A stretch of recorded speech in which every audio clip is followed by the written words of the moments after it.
بسم اللہ الرحمن الرحیم۔ السلام علیکم ورحمۃ اللہ وبرکاتہ۔ اہل دربار شدید حیرت و سکوت کے عالم میں یہ منظر دیکھ رہے تھے۔ نائب سپہ سالار کی آمد بھی پراسرار تھی اور واپسی بھی۔ نظام الملک اور اس کے حامی ترک سرداروں کے چہروں پر الجھن کے آثار نمایاں تھے۔ کچھ دیر بعد سیف الدین ایبک دوبارہ دربار میں داخل ہوا۔ اس کے پیچھے خدمتگار تشت زرنگار اٹھائے ہوئے چل رہا تھا۔ حاضرین دربار پر سخت کسی کیفیت طاری تھی۔ خدمتگار نے تشت زرنگار رضیہ سلطانہ کے سامنے پیش کیا۔ شہزادی احتراماً کھڑی ہو گئی۔ پھر اس نے سرخ خوان پوش ہٹایا اور مکتوب سلطانی کو بوسہ دے کر آنکھوں سے لگا لیا۔ اہل دربار سمجھ گئے کہ فرمان شاہی رضیہ سلطانہ کے پیش نظر ہے۔ التمش نے شہزادی کو مخاطب کرتے ہوئے لکھا تھا: میری محبوب جان نشین، تم پر ہمیشہ اللہ کی رحمت سایہ فگن رہے۔ سارے مجرم اپنے انجام کو پہنچ گئے۔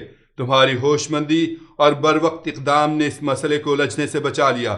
تم اسی طرح امور سلطنت پر اپنی توجہ مرکوز رکھو۔ باپ کی دعائیں تمہارے ساتھ ہیں۔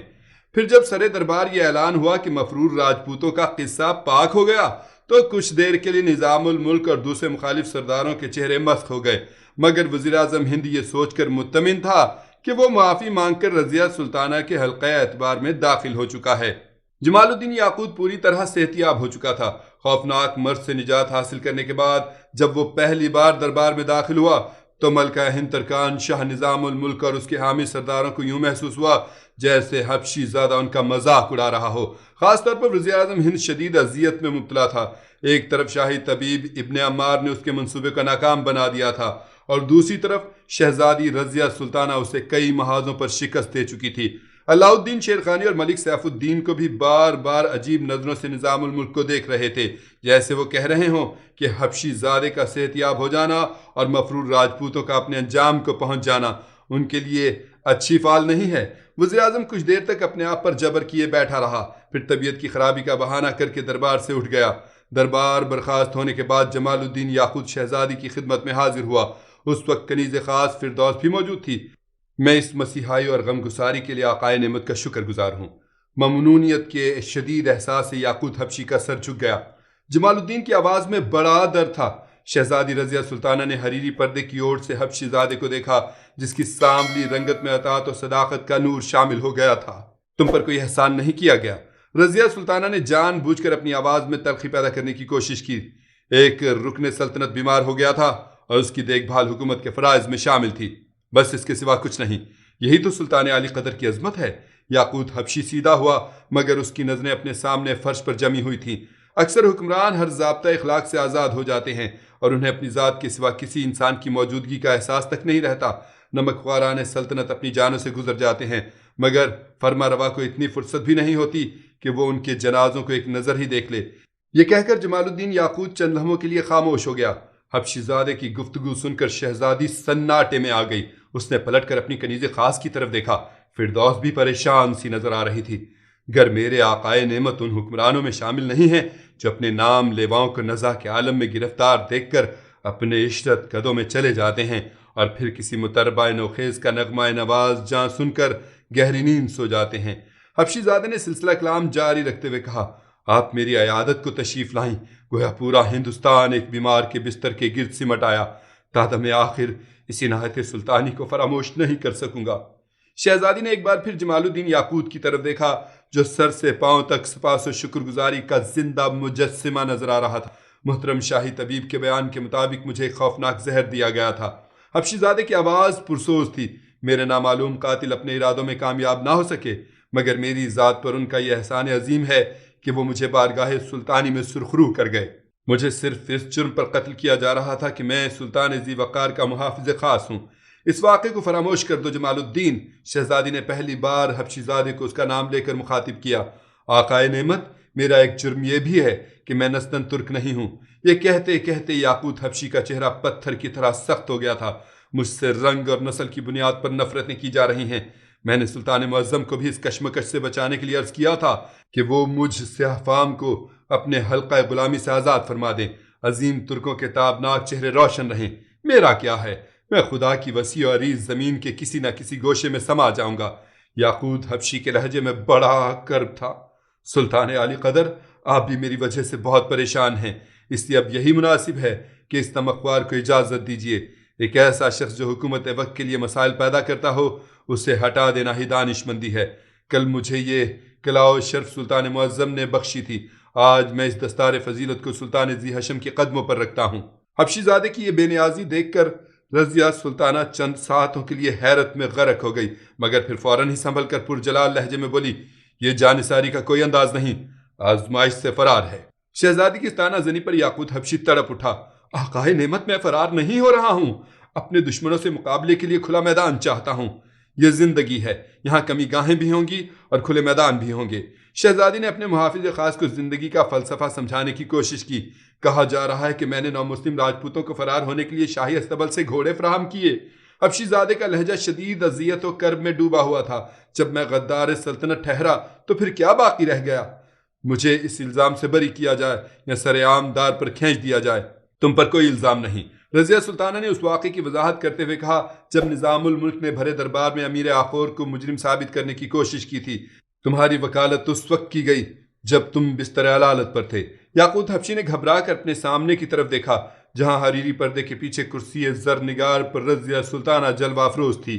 پھر اس کی نظریں فوراً ہی جھک گئیں۔ آقائے نعمت، آپ نے اس شخص کی وکالت کی جو دہلی میں غریب الدیار ہے، تنہا ہے، لاوارث و بے نشان ہے، اور جس کا کوئی خاندان اور قبیلہ نہیں۔ آپ کی عظمتوں کو سلام۔ یہ کہتے ہوئے جمال الدین یاقوت نصف قد تک جھک گیا، پھر سیدھا ہوا اور بڑے جذباتی لہجے میں بولا، احسان کا بدلہ احسان کے سوا کچھ نہیں۔ حبشی زادہ چلا گیا، مگر شہزادی کے دل پر اپنی شجاعت اور احسان شناسی کا گہرا نقش چھوڑ گیا۔ قلعہ گوالیار کے محاصرے کو 1 سال ہو گیا تھا۔ قلعے کے مکین محاصرے کی سختیوں سے تنگ آ چکے تھے۔ آخر جب راجہ دیو بل کو یہ اندازہ ہو گیا کہ سلطان التمش قلعے کو تسخیر کیے بغیر دہلی واپس نہیں جائے گا، تو اپنے بیوی بچوں اور بعض مصاحبوں کے ساتھ اس وقت ایک سرنگ کے ذریعے فرار ہو گیا جب نصف شب کے قریب لوگ گہری نیند سوئے ہوئے تھے۔ صبح قلعے کے مکینوں نے راجہ دیو بل کو غائب پایا تو مجبوراً دروازے کھول دیے۔ التمش کی فوج کسی قتل و غارت کے بغیر قلعے میں داخل ہو گئی اور تمام لوگوں کو گرفتار کر لیا گیا۔ سلطان کی عدالت آراستہ ہوئی، مجرم پیش ہوئے، گواہ طلب کیے گئے، اور پھر التمش نے ان 300 راجپوت سرداروں کو سرعام قتل کرا دیا جنہوں نے مسلمان عورتوں کی بے آبروئی کی تھی اور اہل ایمان پر بے پناہ مظالم ڈھائے تھے۔ ان کی جاگیریں ان مسلمانوں کے وارثوں میں تقسیم کر دی گئیں جن کے گھر جلا کر خاک کر دیے گئے تھے۔ اس خونریز ہنگامے میں جو مسلمان دوشیزائیں بے آبرو ہوئی تھیں، ان کی تالیف قلب کے لیے سلطان نے حکم جاری کیا تھا کہ ایسی کسی لڑکی سے شادی کرنے والے سپاہی کو قدر و منزلت کی نگاہ سے دیکھا جائے گا۔ نتیجتاً سلطانی لشکر کے بہت سے سپاہی آگے بڑھے اور تمام برباد شدہ مسلمان دوشیزاؤں کا آبرومندانہ طور پر اپنے نکاح میں لے لیا۔ پھر سلطان نے ایک وسیع و عریض میدان میں ہندو رعایا کے سامنے انتہائی پرجوش تقریر کی، اگر میں مسلمان نہ ہوتا تو آج تمہارے مکان راکھ کا ڈھیر ہوتے، سبزہ زاروں سے دھواں اٹھ رہا ہوتا، گوالیار کے گلی کوچے تمہارے بوڑھوں، جوانوں اور بچوں کی لاشوں سے پٹ چکے ہوتے، اور تمہاری عورتیں انسانی حوث کی بھینٹ چڑھ چکی ہوتی۔ مگر تم سب کے سب گواہ ہو کہ میری تلوار سے کسی بے گناہ کا خون نہیں ٹپک رہا ہے۔ جو قتل کیے گئے وہ اس زمین کا شرمناک داغ تھے، میں نے انہیں مٹا کر خدا کی زمین کو پاک کر دیا۔ اگر تم میں غیرت کی ذرا بھی رمق باقی ہے تو میرے اس احسان کو ہمیشہ یاد رکھو گے، ورنہ دہلی اور گوالیار کا فاصلہ زیادہ نہیں ہے۔